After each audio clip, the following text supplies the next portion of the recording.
পাগড়ি সব বাদ, বুরকা টুরকা বাদ, 3 পিস। কয় পিস? 3 পিস। এই 3 পিসের উড়নাটা খুব সুন্দর করে দিত।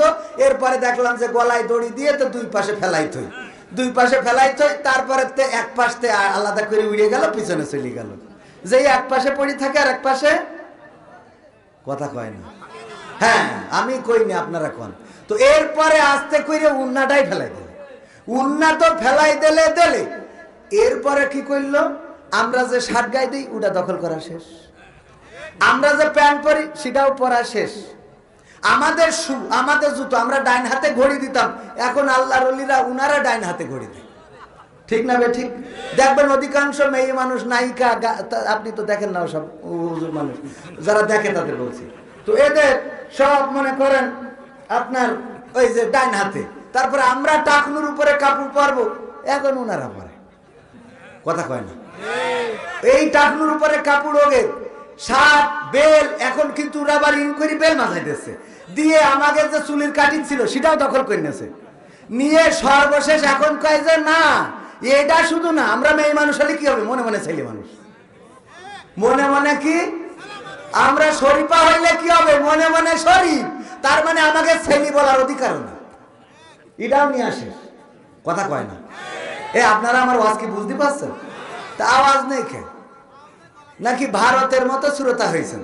ভারতে যে ওয়াজ করতেছি তা কেউ কোনো কথা বলে না। তা আমি আমার এক হুজুর, যে আব্দুল সালাম যুক্তিবাদী, ও ছিল ওখানে ভারতে। আমি ওর ফোন করি, বলছি ভাই এখানে ভারতে ওয়াজ করি তো মজা পাচ্ছি না। বলছে কে? তাই আমি বলছি সামনে হাজার হাজার শ্রোতা বসে থাকে, কিন্তু এরা এই কথা শুনে কেউ কোনো জবাবও দেয় না, কিছু কয় না, ভালোও কয় না, মন্দ কয় না, আমি নলা দোয়াল্লিন কিছুই কয় না। তা বলছে ওদের একটা হিসেব হইলো যে টাকা খরচ করি বাংলাদেশে হুজুর আনিছি, তা আমরা কথা বলবো কেন? তো এখন আপনারা কি ওরকম চিন্তা করেছেন না যে টাকা খরচ করে যখন হুজুর আনিছি, যা বলার তুমি একা বলো, আমরা ওর মধ্যে নেই, এরকম নিয়ত করেছেন? এরকম নিয়ত না করলে আওয়াজ টাওয়াজ দেন, তাহলে অধিকার, আমরা ছেলে বলার অধিকারও হারাই ফেলেছি না? ছেলে বলার অধিকারটা ওরা নিয়ে নিয়েছে। বলছে আমি ছেলে, মেয়ে হলে কি হবে, আমি মনে মনে ছেলে, খেলা হবে। কি হবে বেঁচে থেকে অযথা বিদ্যা শিখে, যদি না গড়তে পারি শোষণবিহীন সমাজটাকে? কি হবে বেঁচে থেকে? কি হবে ছাত্র সেজে চুমু খেয়ে সনদ খানা, যদি হয় বিদ্যালয়টা শরীফাদের আড্ডাখানা? কি হবে ছাত্র সেজে চুমু খেয়ে সনদ খানা, যদি হয় বিদ্যালয়টা ট্রান্সজেন্ডারদের আড্ডাখানা? এর চেয়ে মরাই ভালো, দেশ ছেড়ে যাওয়াই ভালো, এর চেয়ে মরাই ভালো, দেশ ছেড়ে যাওয়াই ভালো। কি হবে ধোকা দিয়ে বিবেকটাকে? কি হবে বেঁচে থেকে অযথা বিদ্যা শিখে, যদি না গড়তে পারি শোষণবিহীন সমাজটাকে? কি হবে বেঁচে থেকে? কি হবে যুবক নামের বোঝা হয়ে এই ধরাতে, যেখানে মা বোনেরা ধর্ষিতা হয় দিনে রাতে? ধর্ষণ আছে না নাই? কম না বেশি? কেমন বেশি? মানুষ তৈরি করার কারিগর আমরা শিক্ষা প্রতিষ্ঠানগুলোকে মানুষ গড়ার একটা প্রতিষ্ঠান মনে করি না, করি না? আর সর্বোচ্চ বিদ্যাপীঠ আমরা জানি বিশ্ববিদ্যালয়গুলো, ইউনিভার্সিটিগুলো, ঠিক না বেঠে? একবার একজন মহিলা স্কুল মাঠে গরু খাওয়াচ্ছে, হঠাৎ দেখে স্যার, মাস্টার সাহেব ছাত্রদের বলতেছে আমি কত ছাত্র পিটায়ে মানুষ বানালাম। ছাত্র বলে নাই, বলছে কত গরু পিটায়ে মানুষ বানালাম, তোদের এখনো মানুষ বানাতে পারলাম না। কত গরু পিটায়ে মানুষ বানালাম, তোদের এখনো মানুষ বানাইতে পারলাম না। এই কথা শুনে ওই বুড়িমা গরুটা নিয়ে চলে গেছে স্যারের কাছে। বলছে স্যার আমার একটু উপকার করাই লাগবে, না বললে হবে না, খবরদার বলবেন না যে পারবো না। বলছে বলো বুড়িমা কি?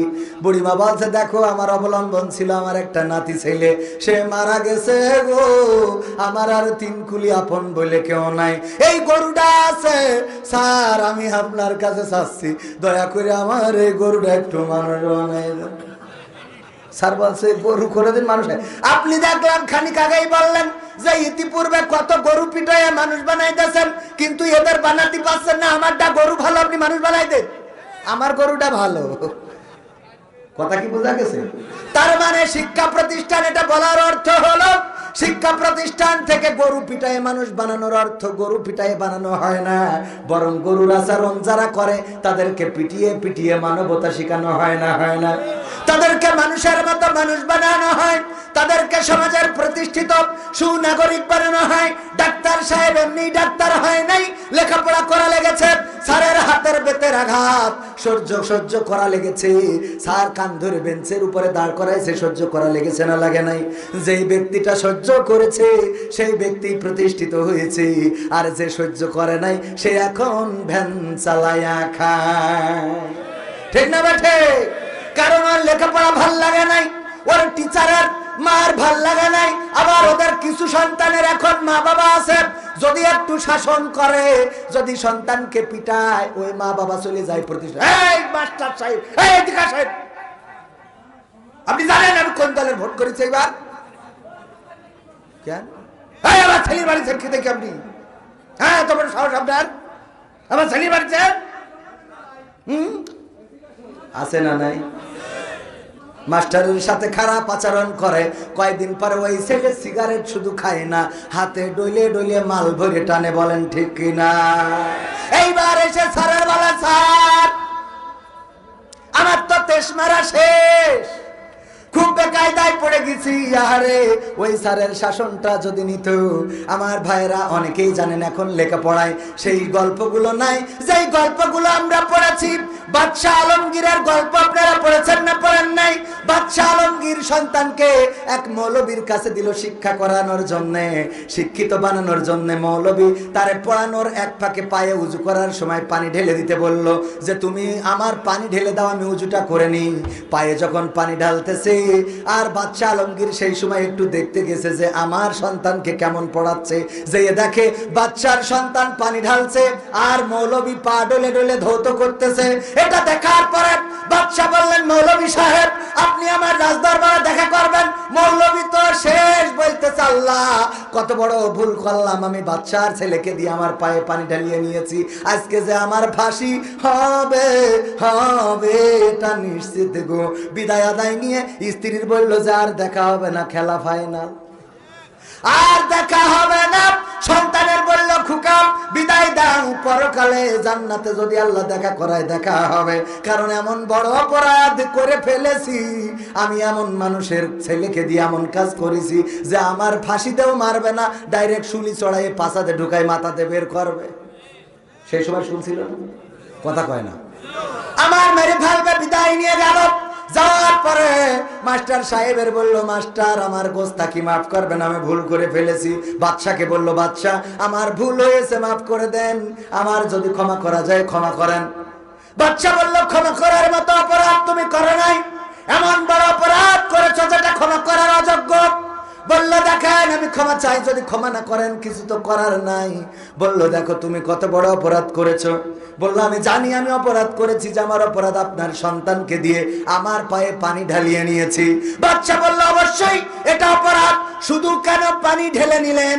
আপনি দেখলাম নিজের হাত দিয়ে আপনার পা পরিষ্কার করছিলেন, আমার সন্তান কেন আপনার পা ঢলে ধুয়ে দিল না? এটাই হলো আমার কাছে আপনার অপরাধ। আল্লাহু আকবার। আমার সন্তানকে দিয়ে তোমার পা কেন তুমি ডলে ধুয়ে নাও নাই? আমার ছেলে পা ডলে ধুয়ে দেবে, এইটাই তো ছিল দায়িত্ব। কিন্তু আমার ছেলে খালি পানি ঢেলেছে আর আপনি পা ডলে ধুইছেন। এখনকার সময় ছাত্রদের, কোন ছাত্রর অন্তত শিক্ষক উজুর পানি পায়ে ঢেলে নেওয়ার মতো ছাত্র মনে হয় আল্লাহর ওলি আল্লাহ দুনিয়ায় এখন নেই, আছে? যদি কোনোভাবে একটু উজুর পানিও এনে নেয়। এখনকার ছাত্ররা হলো খুব ট্যালেন্ট।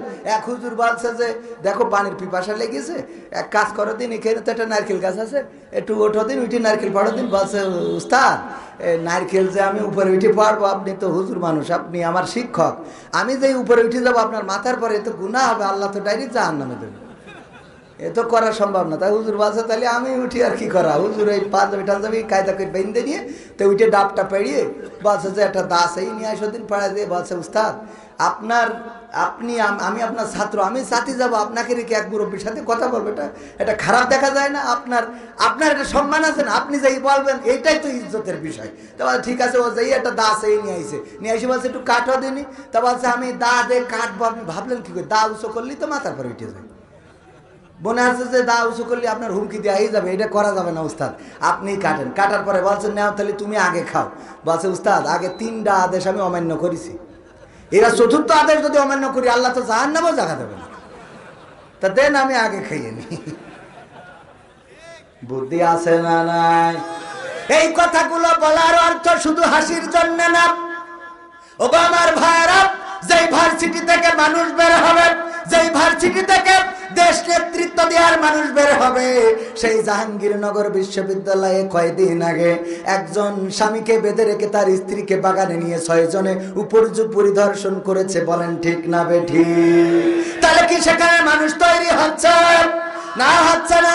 ওই একই বিশ্ববিদ্যালয়ে আবার ধর্ষণের সেঞ্চুরি করেছিল একজন ব্যক্তি, এক আল্লাহওয়ালা, আল্লাহ মাফ করুক, আল্লাহওয়ালা নাকি শয়তানের চেলা, এই ধর্ষণের সেঞ্চুরি করলো আর তার কোনো শাস্তি দেয়া হলো না। তার কুফল হলো এখন স্বামীকে বেঁধে রেখে তার স্ত্রীকে ধর্ষণ করে। বলেন ঠিক কিনা? এই জন্য আইনুদ্দিন আল আজাদ বলছেন, কি হবে যুবক নামের বোঝা হয়ে এই ধরাতে, যেখানে মা বোনেরা ধর্ষিতা হয় দিনে রাতে। যৌবনের সার্থকতা ঘুষিবে সকল ব্যথা, যৌবনের সার্থকতা ঘুষিবে সকল ব্যথা। পারো যদি বলি দিতে মানুষরূপী পশুটাকে, পারো যদি বলি দিতে মানুষরূপী পশুটাকে, কি হবে বেঁচে থেকে অযথা বিদ্যা শিখে, যদি না গড়তে পারি শোষণবিহীন সমাজটাকে, কি হবে বেঁচে থেকে? কি হবে লেখালেখি কলমবাজির ওই মহড়া, সমাজের আসল চিত্র যদি না যাই তুলে ধরা? কি হবে টিভি চ্যানেল সাংবাদিকের এই ক্যামেরা, সমাজের আসল চিত্র যদি না যাই ভিডিও করা? যদি ওই ঘুষের বলে কলমটা উল্টো চলে, যদি ওই হ্যালো কলে ক্যামেরা উল্টো বলে, তবে কি যাবে রোখা দুর্নীতিকে? যাবে? তবে কি যাবে রোখা দুর্নীতিকে? কি হবে বেঁচে থেকে অযথা বিদ্যা শিখে, যদি না গড়তে পারি শোষণবিহীন সমাজটাকে, কি হবে বেঁচে থেকে? কি হবে নামাজ রোজা ইমানদারির ভয় করে, কোরআনের কর্মীগুলো থাকে যদি কারাগারে? আছে না নাই? আছে না নাই? একদিকে যখন আল্লাহর ওলিরা কারাগারে ঢোকে, আল্লাহর ওলি না শয়তানের ওলিরা যখন কারাগারে ঢোকে, আর ওরা যখন বের হয় তখন হাতে মেহেদির রং থাকে। আর আমার কোরআনের পাখিরা যখন কারাগারে ঢোকে, ওরা যখন বের হয় সোজা হয়ে দাঁড়াইতে পারে না হাতের লাঠি ছাড়া। বলেন ঠিক কিনা? এমন আছে না নাই? আছে মানে কি চোখের সামনে পড়ে না? পড়ে না। আমার কথা হলো, পরিমণি যদি জেলখানায় যাওয়ার পরে হাতে মেহেদির রং দিতে পারে, তাইলে মামুনুল হক জেলখানায় যাওয়ার পরে কেন তার হাতে সাপোর্টিং লাঠি উঠবে? তাহলে কি জেলখানায় শাস্তি 2 রকম নাকি? কথা কয় না? 2 রকম? ও 2 রকম। ওদের জন্য এক রকম আর আমাদের জন্য আর এক রকম। হ্যাঁ, এটা কি করা যাবে? না যাবে না। আইন সবার জন্য সমান। বিএনপি করে বলে ওর ধরবেন না তা হবে না, কাঠি খুলে দিতে হবে। খালি শুধু দাড়িওয়ালার কেন ধরবেন? বিএনপির লোকেরও ধরেন। আবার যদি অপরাধী আওয়ামী লীগের মধ্যেও হয়, ধরার কোনো দরকার নাই। বলেন ঠিক কিনা? ঠিক কে ঠিক? অপরাধী শেখ হাসিনা কি অপরাধী চাই? কথা কয় না। মাননীয় প্রধানমন্ত্রী দুর্নীতিবাজ চায় না, মাননীয় প্রধানমন্ত্রী অন্যায় চায় না, ধর্ষণ চায় না, জেনা চায় না, ব্যভিচার চায় না। মডেল মসজিদ করে দিলেন, মডেল মসজিদ করে প্রমাণ করে দিয়েছেন প্রধানমন্ত্রী ধর্মের পক্ষের না বিপক্ষের? ধর্মের পক্ষের লোক। সুতরাং যারা দুর্নীতি করে, অন্যায় করে, অনাচার করে, পাপাচার করে, কদাচার করে, ওদের দেখাই দেখাই ধরাই দেবেন, বলবেন এই নাও ধরে নিয়ে যাও। বোঝা গেছে? কারণ অন্যায়কারী সরকারও সাপোর্ট দিবে, আর আমরা হলো অন্যায় যারা করে তাদের দেখাই দিই। আমরা দেখাই দিই, কিন্তু আমাদের শত্রু মনে করে। কথা কয় না? শত্রু মনে করে না? মনে করে আমরা মনে হয় হ্যাঁ শত্রু। আমি কই কি কিছুক্ষণ আসার পরে আমি এসে প্রথমে যার সাথে হ্যান্ডশেক করেছি তিনি হলেন প্রশাসনের লোক, পুলিশ ভাইরা। প্রোগ্রামের সুন্দর অ্যারেঞ্জমেন্টের ব্যবস্থা করে দিয়েছেন না? করে দিয়েছেন। আমার ভাইজানেরা নিরাপত্তায় আছেন। আমি আসার পরে সালাম দিয়ে হ্যান্ডশেক করলো। সেদিন হঠাৎ করে স্টেজে উঠেছে, মানসি মনে করছে হুজুরি মনে হয় তেসরা খাই এলে ধরে, পরে দেখে না টাকা দিচ্ছে। মানে পুলিশদের ব্যাপারে আবার মানুষের একটা খারাপ ধারণা তৈরি হয়েছে। এটা রাখা যাবে? রাখা যাবে না কেন? মানুষ পুলিশ মানে খারাপ না, আওয়ামী লীগ মানে খারাপ না, মন্ত্রী মানে খারাপ না, চেয়ারম্যান মানে খারাপ না। বিএনপি চেয়ারম্যান বলে আল্লাহ এত মনে করেন না। উনিও তিরান মারিনি, মানে ইনি না অন্যরা আর কি মনে করেন মারিনি। এটা কি বিশ্বাস করা যায়? সবাই তো কোন নাকি করে বিধবা ভাতার কার্ড ও দিয়েছিস প্রবাসীর বোর। জিজ্ঞেস করা হইলো প্রবাসীর বোর বিধবা ভাতার কার্ড দিয়েছেন কেন? বলছে আল্লাহ, প্রবাসে থাকা যে কি কষ্ট তুই তো জানিস না, ও বিদেশ